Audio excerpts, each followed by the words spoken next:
j'ai commencé à avoir des malades guéris seulement après 10 ans, après 7 ans après être pasteur.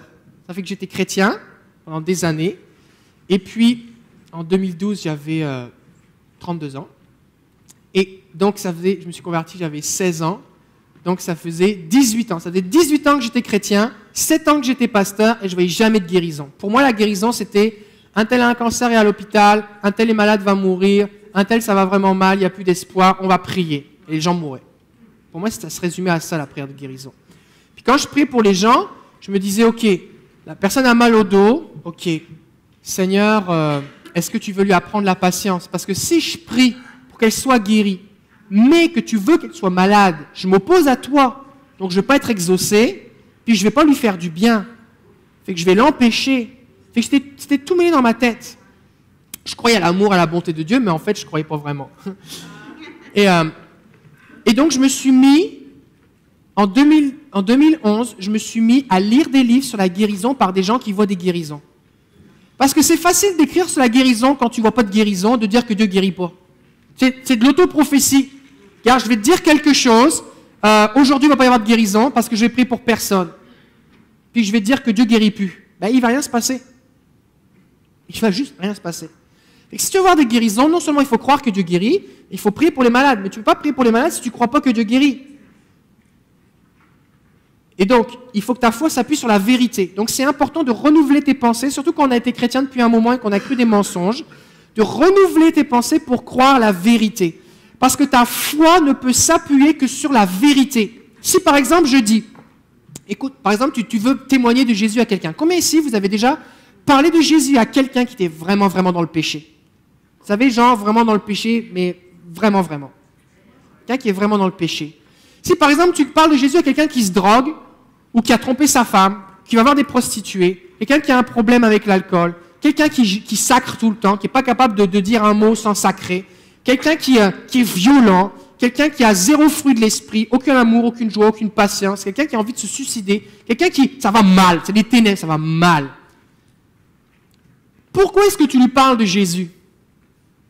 Parce que tu crois avec assurance que Jésus l'aime, que Jésus est mort pour lui, que s'il confesse ses péchés, il est fidèle et juste pour lui pardonner, qu'il fait partie des quiconque croit en lui peut avoir la vie éternelle, qu'il fait partie de afin qu'aucun ne périsse, c'est lui. Et donc tu crois que Jésus, s'il se tourne vers Jésus, Jésus est mort pour lui, c'est déjà fait. Il peut te pardonner, c'est déjà fait. Il peut te libérer de ses chaînes, il peut te libérer de ses démons, il peut te libérer de ses péchés, et le Saint-Esprit va venir en lui, et oui, il va venir en lui comme il est venu en toi, parce qu'il ne fait pas de différence, il ne fait pas de favoritisme, et même s'il a fait des choses qui sont illégales, et même s'il a fait des choses qui sont répugnantes, et même si lui-même il ne croit pas, toi tu y crois et c'est suffisant, parce que c'est vrai, et donc c'est pour ça que tu lui annonces l'Évangile.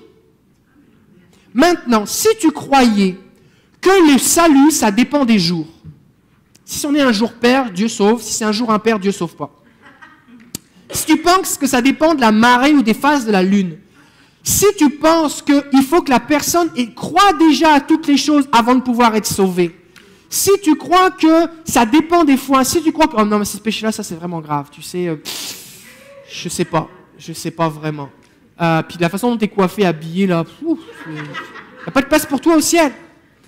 Ou si tu penses sous des mensonges, tu ne vas pas lui annoncer l'évangile. Tu ne vas pas lui annoncer l'évangile, tu ne vas même pas prier.